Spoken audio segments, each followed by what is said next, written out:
Hello everyone and welcome back. In today's video, I'm going to show you how to add someone to Telegram on your PC step by step.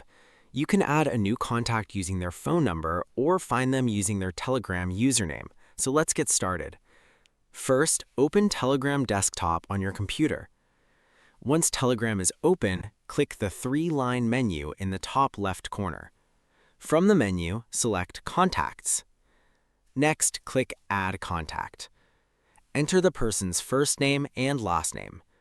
Then enter their phone number, including the correct country code. Once you've entered the information, click Create. Telegram will now add the person to your contacts. You can then find their name in your contacts list and start a conversation with them.